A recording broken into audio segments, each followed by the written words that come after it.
Hi friends, ఎట్లా ఉన్నారు? అందరూ బాగున్నారా? ఇదిగోండి ఈరోజు చికెన్ ఫ్రై చేయబోతున్నాను. చికెన్ బాగా కడుక్కొని బాగా కడిగి దాంట్లో ఉప్పు కారం వేసుకుని పసుపు వేసి బాగా కలిపి పక్కన పెట్టుకున్నాను. 4 స్పూన్లు కారం, 3 స్పూన్లు ఉప్పు, కొంచెం పసుపు వేసి కడిగి పక్కన పెట్టుకున్నాను. ఇక ఆనియన్స్ ఫ్రైకి కావాల్సింది చికెన్ ఫ్రై చేస్తున్నాను ఈరోజు. ఆనియన్స్, పుదీనా, పచ్చిమిరపకాయలు, జీడిపప్పు, కొంచెం బాదం పప్పు, కొంచెం ధనియాలు, జీలకర్ర, ఇలాచి, దాల్చిన చెక్క, లవంగాయ అవన్నీ వేసుకుని ఫ్రై చేసుకోవాలి. ఇవన్నీ వేయించుకొని పక్కన పెట్టుకోవాలి.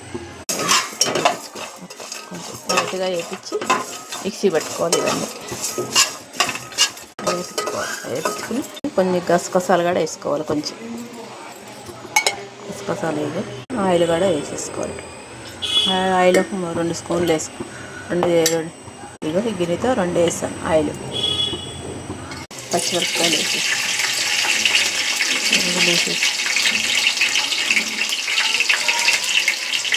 కరివేపాకు ఇవన్నీ వేసేసుకోవాలి. ఆనియన్స్, కరివేపాకు, కొంచెం పుదీనా కూడా వేసేసుకోవాలి. కొంచెం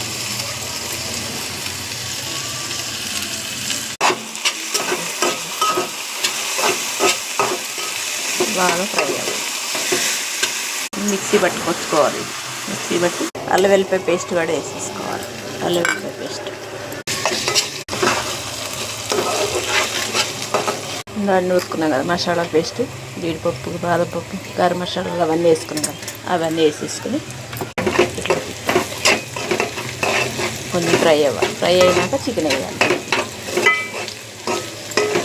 టేస్ట్ బాగుంటుంది, సూపర్గా ఉంటుంది చికెన్ ఫ్రై. చికెన్ వేసేసుకోవాలి. చికెన్ వేసుకుంటే కలుపుకోవాలి. మసాలా పక్కన పెట్టుకున్నాను. దీంట్లో సగం వేసాను, దీంట్లో కొంచెం పక్కన పెట్టుకున్నాను. అది తర్వాత మళ్ళీ వేయాలి. కొంచెం కొత్తిమీర, కొంచెం కరివేపాకు వేయాలి. తర్వాత మళ్ళీ ఫ్రై అవ్వాలి. అట్లా కూడా వేసేసుకోవాలి.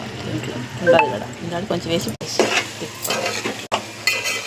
కొత్తిమీర కూడా వేసేసుకోవాలి.